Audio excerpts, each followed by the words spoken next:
اللہ اللہ کہنا ہے جب اللہ۔ الحمدللہ وسلام علی عبادہ الذین اصطفیٰ اما بعد۔ عزیزو، دوستو اور بھائیو، انتہائی عظیم الشان مہمان ہمارے سامنے آیا اور جانے کے لیے 4 یا 5 راتیں باقی ہیں۔ اس کے بعد 11 مہینے کے بعد اگر کوئی رہا تو پھر پائے گا، ورنہ گویا یہ رمضان اس کے لیے آخری رمضان۔ تو آج تیسری طاق رات ہے، اس کے بعد صرف 2 باقی رہ جاتے ہیں۔ قدر کرنے والوں کے لیے بہترین موقع ہے، لیلۃ القدر، قدر کی رات ہے، قدر کرنے کی رات ہے۔ خیر بہرحال اللہ تبارک و تعالی جسے توفیق دیں گے وہ تو پا لے گا، ورنہ کھو دے گا۔ آج پارے 26 الحمدللہ مکمل ہوئی ہے۔ پہلی سورت سورہ احقاف، دوسری سورت سورہ محمد صلی اللہ تعالی علیہ وسلم، تیسری سورت سورہ فتح۔ مکہ مکرمہ جب فتح ہوا، فتح ہونے سے پہلے فتح کی خوشخبری پر اللہ تعالیٰ نے 4 صفحے میں سورت نازل فرمایا، فتح سے پہلے ہی۔ اس کے بعد ایک سورہ ہے سورہ حجرات، اس کے بعد ایک سورت ہے سورہ قاف، اس کے بعد ایک سورت ہے ذاریات۔ ذاریات کا معنی ہے ہوا۔ اب صرف سورہ حجرات میں 2 رکوع ہے۔ سورہ حجرات مکمل اصلاح معاشرہ پر ہے، اسلامی معاشرہ کیسے سدھرے، کیسے صحیح ہو، بگاڑ اس کا کیسے ختم ہو، اس پر اللہ تبارک و تعالیٰ نے اس سورہ شریفہ کو نازل فرمایا ہے۔ 2 رکوع ہے۔ پہلا رکوع لمبا مضمون ہے۔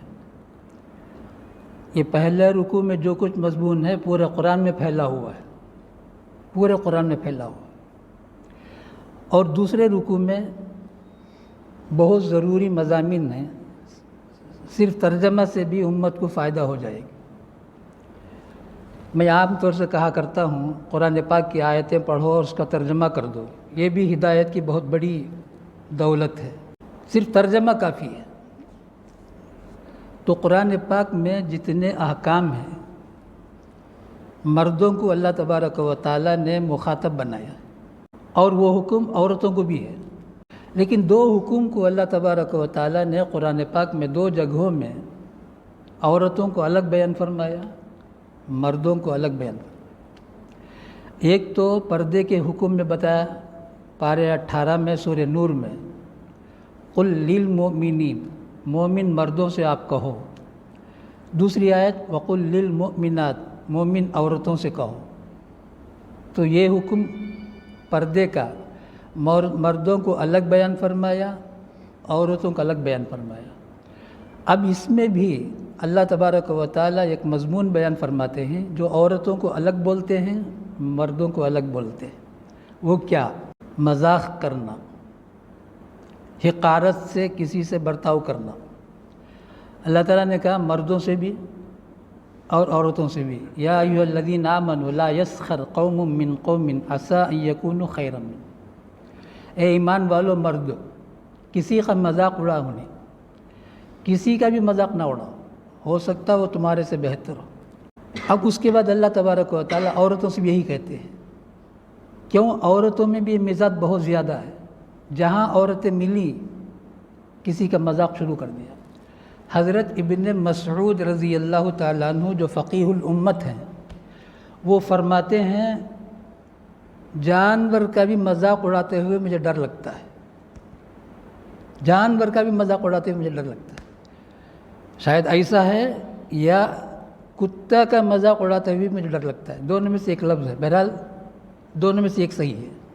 یا ایھا الذین آمنوا لا یسخر قوم من قوم عسی ان یکونوا خیرا منہم ولا نساء من نساء عسی ان یکن خیرا منہن۔ کوئی عورت کسی عورت کا مذاق نہ اڑائے، یہ معاشرے کا سب سے اہم اور بنیادی اصلاحی کام ہے۔ اور اس کے بعد ولا تنابزوا بالالقاب، نام تو سب کے اچھے ہوتے ہیں، کسی کے نام کو بگاڑ کر نہ بلاؤ، برے القاب سے کسی کو نہ پکارو۔ بہت سارے نام رکھتے ہیں کسی کسی کے لیے، کوئی سامنے ہی بولتا ہے، کوئی پیچھے بولتا ہے، پیچھے کسی کا نام کچھ رکھ دیتے ہیں تو اسے اس نام سے بولتے ہیں، نہیں۔ اللہ تعالیٰ فرماتے وَلَا تَنَابَزُوا بِالْأَلْقَابِ بِئْسَ الِاسْمُ الْفُسُوقُ بَعْدَ الْإِيمَانِ، ایمان لانے کے بعد یہ بہت برا کام ہے۔ ایمان کے بعد کسی کو برے القاب سے پکارنا، بلانا بہت بڑا گناہ ہے۔ اگر توبہ نہیں کیا، ہو گیا، اگر توبہ نہیں کیا بڑا ظالم ہے، اللہ نے اعلان کر دیا فَأُولَٰئِکَ هُمُ الظَّالِمُونَ۔ اس کے بعد دوسری آیت ہے یا ایھا الذین آمنوا اجتنبوا کثیرا من الظن۔ برسوں قاری صاحب رحمۃ اللہ علیہ مسجد خضر تشریف لاتے تھے، قاری امیر حسن صاحب رحمۃ اللہ علیہ۔ قاری امیر حسن صاحب رحمۃ اللہ علیہ جب بھی مائک لیے ہوں یہ بیان کیے بغیر نہیں رہے، اور آخر میں حضرت نے حیاتی میں ایک مضمون شائع کر دیا، یہاں لگا ہوا ہے، کیا تین بڑے مشہور گناہ ہیں، اگر ان تینوں کو چھوڑ دو گے تو جتنے گناہ دنیا میں ہیں انشاءاللہ سب چھوٹ جائیں گے۔ اسے پرنٹ کر کے لگایا۔ سب سے پہلے بدگمانی، اس میں لکھا ہے، اسی آیت میں پہلا وہی ہے یا ایھا الذین آمنوا اجتنبوا کثیرا من الظن، اے ایمان والو بدگمانی سے بچو۔ بدگمانی بہت بڑا گناہ ہے، ان بعض الظن اسم۔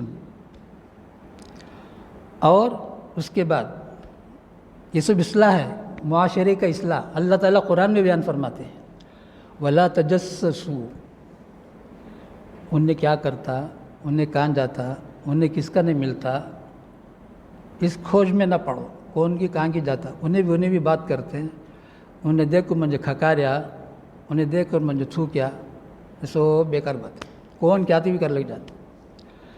کیوں؟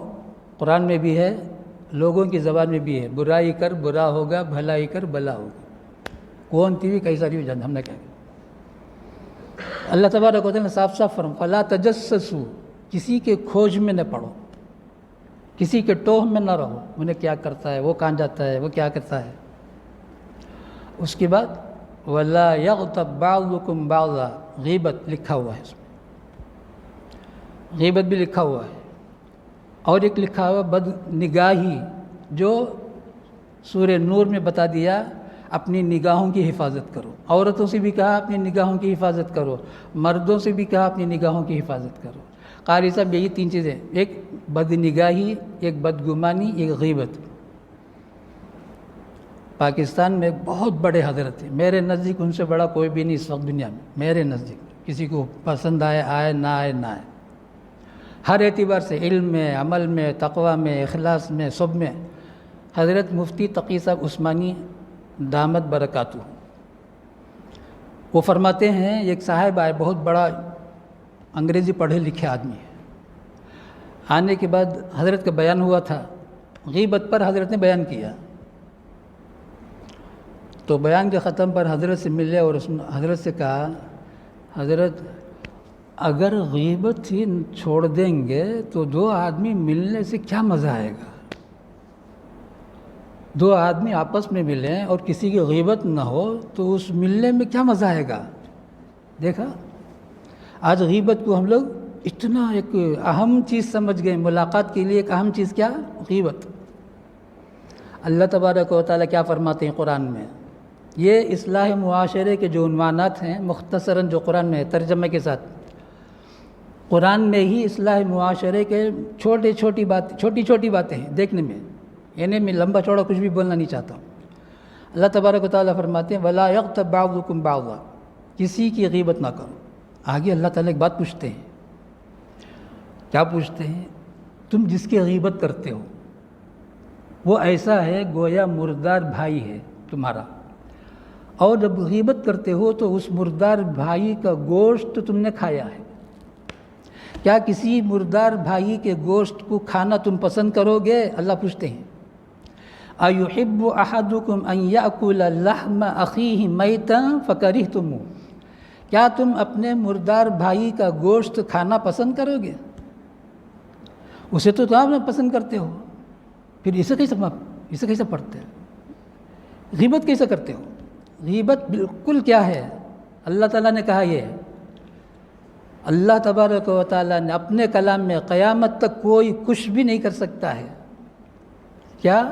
غیبت کرنا بالکل ایسا ہے جیسے وہ بھائی مردار ہے اور اس کا گوشت کھا رہا ہے۔ یہ تو مختصراً ہو گیا، اور بھی آیتیں ہیں، اس کا مضمون بہت لمبا ہے۔ سورہ قاف میں ایک مضمون ہے، اسے بھی سنا دیتا ہوں۔